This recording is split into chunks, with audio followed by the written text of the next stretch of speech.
We're all caught in this push-pull between our ambitions and our desire for peace. And maybe 2 years ago, if you were to ask me about how to find that peace, I would have told you to quit your job, sell your house, and move to the woods. But now I'm here telling you that that might not be necessary. Because what if we can live that life anywhere? 2020 was one of those weird cultural touchstones that really shifted the way we think. We saw a huge rise in the homesteading trend. There was an explosion of sourdough starters and people taking up beekeeping, building their own furniture and making their own clothes. But 2020 was also a huge wake-up call. It felt like the whole world was on edge for an extended period of time. And there were many of us who felt burned out by the relentless demands of modern life. So we started seeking out ways to find more peace. And I believe that we can find that peace without having to give up the things that make life rich. So let's talk about how to live a low-maintenance life. Hi, my name is Luna. Welcome to Minimal Earth Life.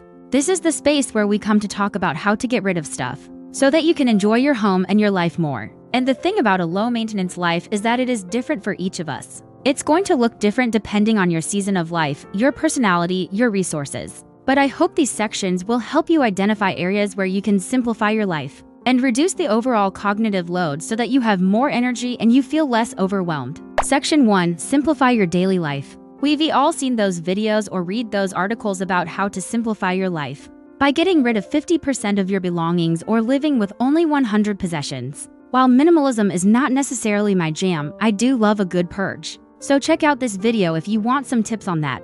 When you declutter your physical space, you free yourself from the responsibility of managing all of that stuff. And you can redirect that brain power towards bigger problems like how to save the world. Just kidding.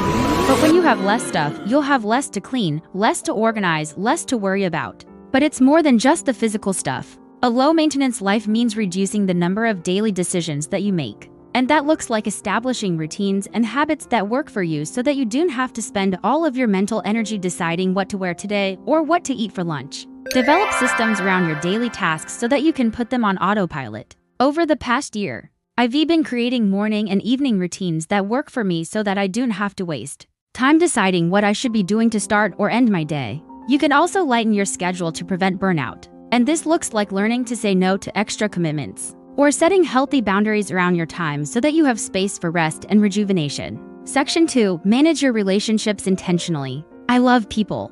That's why I went into social work.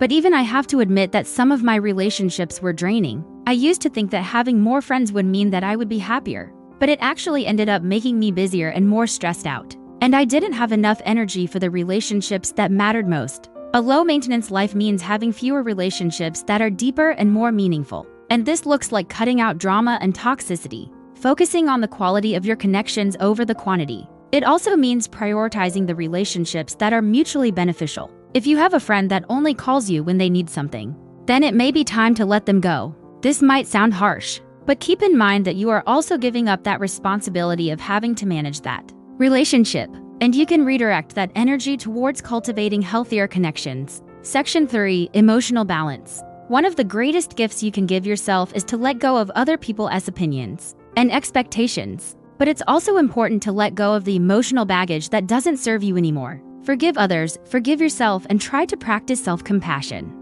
Self-compassion is essentially treating yourself like a friend. What would you say to a friend? Would you berate them or would you comfort them? Extending ourselves grace and recognizing that we're all doing the best we can given the circumstances can be a powerful way to release unnecessary emotional burdens. Another way to cultivate emotional balance is to let go of the pressure to constantly be improving. I feel like we live in this productivity-obsessed culture, where we're always trying to be more efficient or more successful. But sometimes it's okay to just be. Embrace the idea of slow living and recognize that progress isn't linear. Give yourself the permission to rest, recharge, and be still. Section 4. Financial simplicity. One of the biggest sources of stress in our lives is money. So any steps you can take to simplify your finances will have a ripple effect on your overall well-being. A low-maintenance life financially means living within your means and not trying to keep up with the Joneses. It means spending intentionally and not impulsively. And while budgeting isn't exactly fun, it is empowering. You gain control over your finances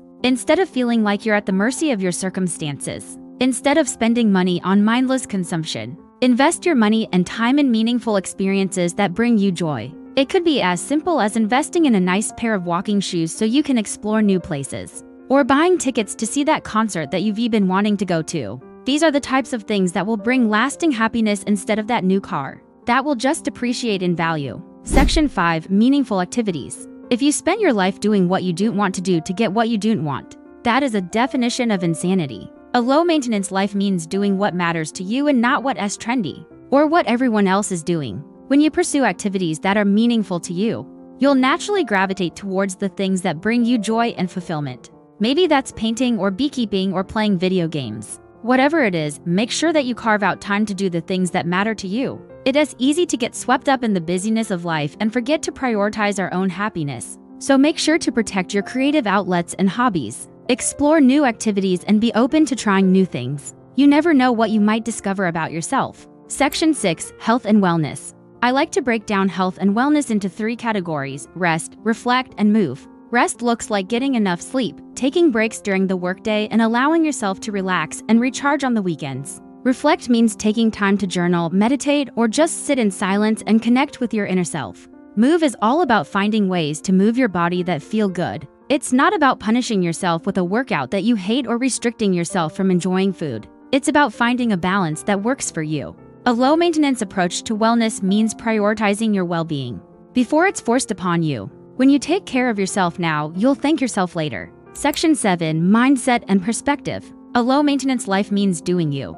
It means setting boundaries based on what you value and letting go of the things that don't serve you. We are all different and have different needs and priorities, so it's important to set boundaries accordingly. Section 8. Technology and social media. Our devices have made life more convenient in so many ways, but it's important to remember that we're the ones in control, not the other way around. A low-maintenance life means unplugging from screens whenever possible and reconnecting with the physical world. It is easy to get lost in the endless scroll of social media or to spend hours binge-watching TV shows. But it's important to make a conscious effort to disconnect and be present in the moment. When you do this, you'll be able to experience more and appreciate what you have instead of constantly feeling like you're missing out on something. So there you have it, 8 sections to living a low-maintenance life. The truth is, you don't need to move to the woods to find peace. You just need to start small, right where you are. Ask yourself what truly matters to you and how you can prioritize that in your life. And if you're looking for a little bit more inspiration, check out this video next. Thanks for watching.